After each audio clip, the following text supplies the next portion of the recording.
अस्सलाम वालेकुम, मेरा नाम लाइबा ज़फ़र और आप लोग मेरा यूट्यूब चैनल देख रहे हैं। हमास और इसराइल के बीच में जंग को पूरा 1 महीना हो चुका है और 33rd डे में ये जंग जो है वो दाखिल हो चुकी है। टैक्टिकल पॉज़ के बारे में बात की जा रही थी कल और इस पर बहुत ज़्यादा वीडियोज़ भी मैंने देखी हैं कि टैक्टिकल पॉज़ को कहा जा रहा है कि ये ह्यूमैनिटेरियन पॉज़ दिया गया है, जबकि ऐसी बात नहीं है। मैं आपको बताती चलूँ कि कुछ रोज़ पहले भी मैंने अपनी व्लॉग्स में शेयर की थी कि आईडीएफ फ़ोर्सेस ये क्लेम कर रही हैं कि वो गज़ा को 2 हिस्सों में तक़सीम कर देंगी और अब उन लोगों ने ये स्टेटमेंट जारी की कि हमने गज़ा को 2 हिस्सों में तक़सीम कर दिया, यानी नॉर्थ और साउथ पार्ट अब एक-दूसरे के साथ बिल्कुल उनका जो राब्ता है वो ख़त्म हो चुका है और ये टैक्टिकल पॉज़ इस तरह है कि जो नॉर्थ में रहने वाले लोग हैं, उनको कुछ देर के लिए इजाज़त दी जाएगी और कुछ एरिया खोला जाएगा ताकि वो नॉर्थ में चले जाएँ। लेकिन बहुत ज़्यादा इम्पॉसिबल सिचुएशन है क्योंकि नॉर्दर्न पार्ट में इस टाइम बहुत सारे हॉस्पिटल्स हैं, बहुत सारे लोग मौजूद हैं जिनके पास कन्वेंस नहीं है। इवन वो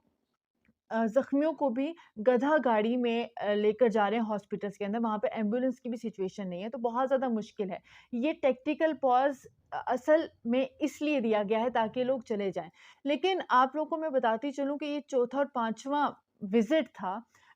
यूएस की सेक्रेटरी स्टेट एंटनी ब्लिंकन का, उसके बाद इसराइल के प्राइम मिनिस्टर को ये बात समझ आई है। तो इससे एक ये भी बात हमें समझनी चाहिए कि यूएस की क्या वैल्यू है इसराइल के सामने।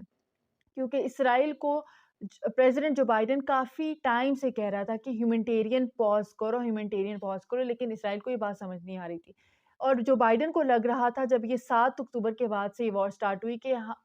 ये हमास को ख़त्म करके मैं एक बहुत अच्छा गेम प्ले कार्ड खेलूँगा और अगले साल मुझे इलेक्शंस में वोट मिल जाएँगे। और ये जो गेम प्ले कार्ड है जो बाइडेन का कि वो इलेक्शंस में जीत जाएगा और वो हमास को ख़त्म करने का एक बहुत प्लस पॉइंट को यूज़ करेगा, तो ये अब जो बाइडेन के अगेंस्ट जा रहा है क्योंकि पूरी दुनिया इस टाइम जो बाइडेन को क्रिटिसाइज़ कर रही है। इवन अमेरिकन्स जो हैं वो बड़ी तादाद में पैलेस्टाइन की सपोर्ट में निकले हुए हैं बाहर और वो कहते हैं कि हमने जो बाइडेन को इस बार वोट ही नहीं देना। तो जो बाइडेन की जो पूरी स्ट्रैटेजी थी कि वो वेस्ट एशिया में एक तो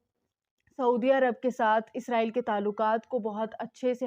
हमवार कर देगा क्योंकि बहुत अरसे से बहुत कोविड ताल्लुकात है, यानी बैकडोर ये ताल्लुकात थे, लेकिन अब ऑफ़िशियली जो बाइडेन की बहुत बड़ी स्ट्रैटेजी थी कि वो इसको कामयाब कर देगा। एक तो जो बाइडेन की स्ट्रैटेजी फ्लॉप हो गई। दूसरी बात ये है कि 7 अक्टूबर के बाद से जो अटैक किया था हमास ने, उसके बाद जो इसराइल ने ऑपरेशन किया कि हम हमास को ख़त्म करें और उसके नतीजे में 10,000 सिविलियंस जो हैं पैलेस्टाइन गज़ा में रहने वाले लोग,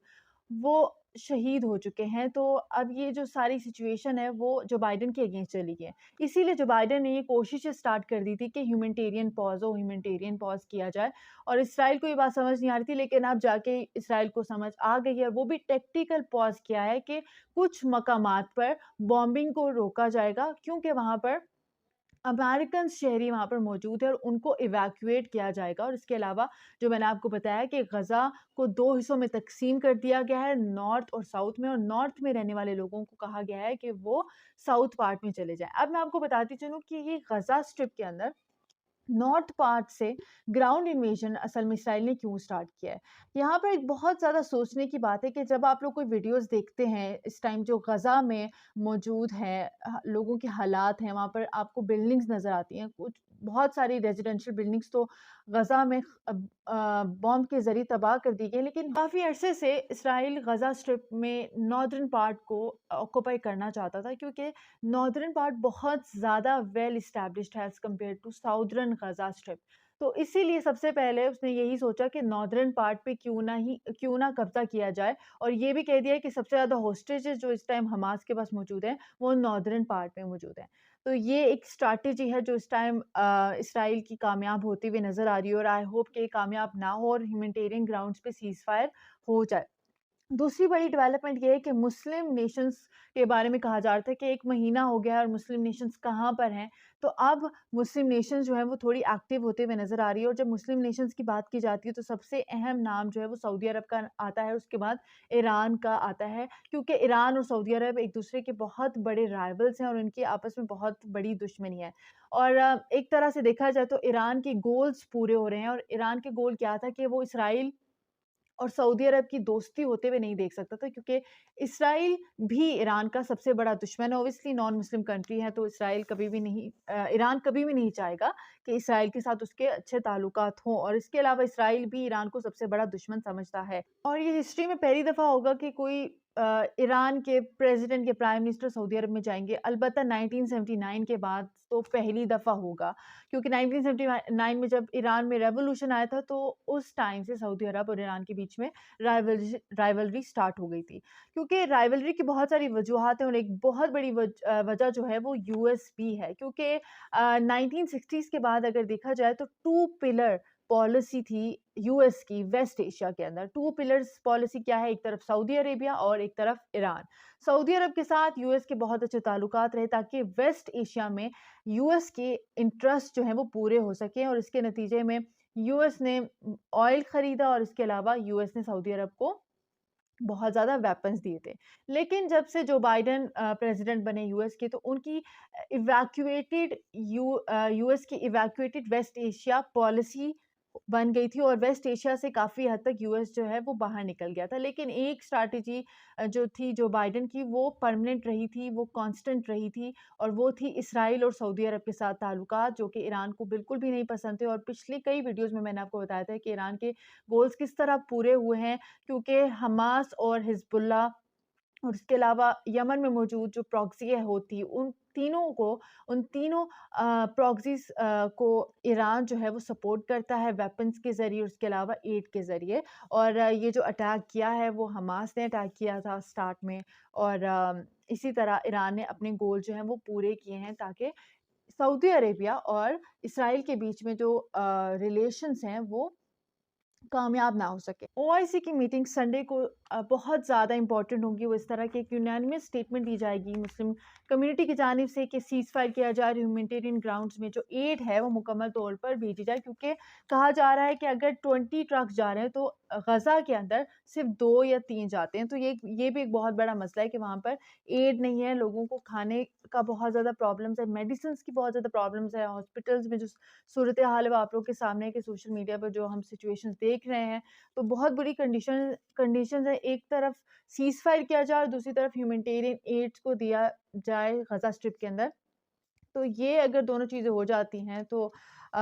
मसला ही हल हो जाएगा, क्योंकि देखा जाए तो 106 ईयर्स हो चुके हैं इस पूरे मसले को, गज़ा, फ़लस्तीन और इसराइल का, लेकिन कोई भी हल नहीं कर सका, क्योंकि इसमें हमेशा से यूनाइटेड नेशंस और इसराइल और इसके अलावा यूएस जो है वो बढ़तरी ले जाता है और मुस्लिम कंट्रीज़ की कोई अहमियत नहीं रहती। तो अगर ये दोनों चीज़ें हो जाती हैं फ़िलहाल, तो ये वेल एंड गुड और लोगों के लिए बहुत ज़्यादा फ़ायदा हो जाएगा जो गज़ा में रहने वाले लोग हैं। दूसरी तरफ एक बहुत इम्पॉर्टेंट चीज़ मैंने देखी थी कि वहाँ पर गज़ा स्ट्रिप के अंदर तकरीबन 4000 से ज़्यादा बच्चे जो हैं वो शहीद हो गए हैं। तो बच्चों ने वहाँ पर प्रेस कॉन्फ्रेंस की है, वहाँ पर जितना भी प्रेस इस टाइम मौजूद है, जितना भी मीडिया मौजूद है, तो बच्चों ने प्रेस कॉन्फ्रेंस की है कल, और एक बड़ी इमोशनल वीडियो शेयर की है पूरी दुनिया को एक मैसेज देने के लिए, पूरी वर्ल्ड कम्युनिटी को एक मैसेज देने के लिए कि गज़ा में क्या सिचुएशन है, क्योंकि शायद उनको लगता है कि बड़ों की तो कोई बात सुन नहीं रहा, तो बच्चों की ये बात सुन लें कि सीज़ फायर किया जाए, जंग बंदी हो लाज़मी हो। और इसके अलावा बच्चे जो हैं वो प्रेस कॉन्फ्रेंस में बता रहे हैं कि कितने बच्चे जो हैं वो शहीद हो चुके हैं और उनके पेरेंट्स शहीद हो चुके हैं और उनके पास कोई ठिकाना नहीं है। तो लास्ट में मैं आप लोग को ये वीडियो दिखाऊँगी, और अगर इसी तरह की मज़ीद इंटरेस्टिंग वीडियोज़ आप लोग देखना चाहते हैं तो मेरे चैनल को लाइक करें, सब्सक्राइब करें और नोटिफ़िकेशन के बटन को क्लिक करें। Since the 7th of October, we face extermination, killing, bombing falling over our heads. All of this of front of the world. They lie to the world that they kill the parties, but they kill the people of Gaza, their dreams and their future. Kids of Gaza run out of death once and once. We come to Al-Shifa hospital to keep us from bombing. We suddenly run out of death more.